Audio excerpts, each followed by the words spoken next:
Well, the Non-Proliferation Treaty was signed in 1967, and it was a deal between the 5 nuclear states at the time and the rest of the world, where the nuclear states would use their best endeavours to negotiate away their nuclear weapons, and the rest of the world agreed not to join the club. And we can see some 46 years later that progress has been very modest. We've had 4 more entrants to the field, and there's a 5th in the wings. And we haven't made much progress towards the 5 nuclear states from that time negotiating their weapons away. And that's why when the UK is now considering whether we should have another generation of nuclear weapons, whether we should commit for another 50 or 60 years to having weapons at the scale we had at the height of the Cold War, we have to ask ourselves the question, in addition to all the military and financial issues, are we really fulfilling the firm undertakings we gave when we signed that treaty that was negotiated back 46 years ago?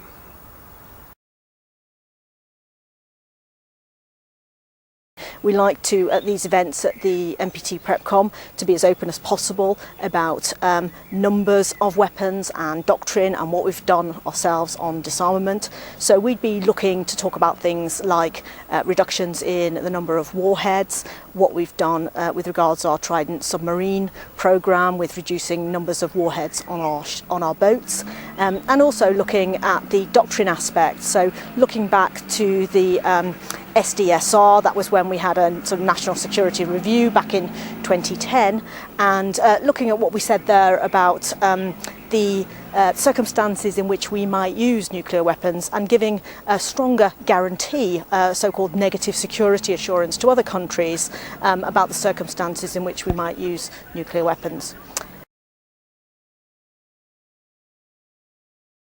Coming to these meetings, it's important to get a sense of the real-world challenges into the conference room, and by that I mean the challenges posed by countries like Iran, the DPRK and Syria to the NPT regime. Quite often when we come to the UN we talk about conference documents, but we forget some of the action taking place away from the UN, and I'm thinking in particular of DPRK's recent behaviour, the nuclear test and the threats that they are making in their region. So it is important, I think, to remind people that the NPT is about non-proliferation as much as it is about disarmament. The Nuclear Non-Proliferation Treaty is the one chance the world has got to rid the world of nuclear weapons. It was signed when there were 5 permanent declared nuclear weapon states: Britain, France, China, Russia and the United States, and all other countries who signed pledged they would never get nuclear weapons, but the permanent 5 also declared they would take steps towards disarmament.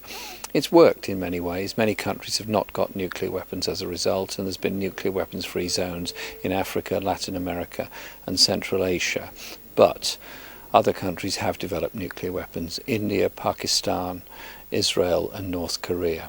This conference is preparing for the 2015 review, when we hope to have achieved a nuclear weapons-free Middle East, and we are trying to persuade the 5 declared states to take steps towards disarmament, including our own British nuclear weapons.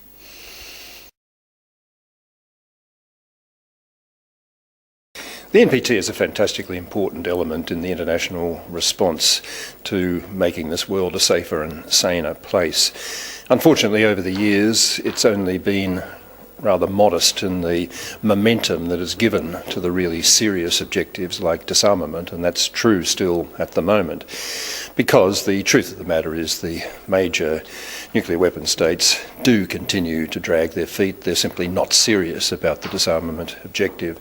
Under those circumstances, I do think it's very important indeed that those countries who are most willing to recognise the necessity for a nuclear-free world do play something of a leadership role here. And in that context, I would hope that the United Kingdom, in the context of its rethink about the future of Trident, really does take a major initiative here.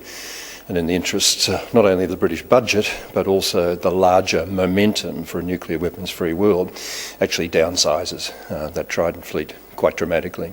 That would be a really major contribution.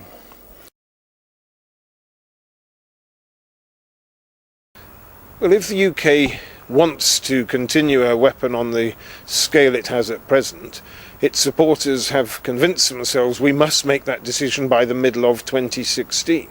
If the UK were to hold back from that and not make that decision, it would begin to make the rest of the world sit up and take notice. And if the UK were to get to a point where it decided it was willing to relinquish nuclear weapons, that really might begin to give momentum to other countries elsewhere in the world to do the same, or at the very least, it might cause some of those countries who are thinking about coming into the nuclear business to think again, because if the UK could do without them, why shouldn't they be able to as well?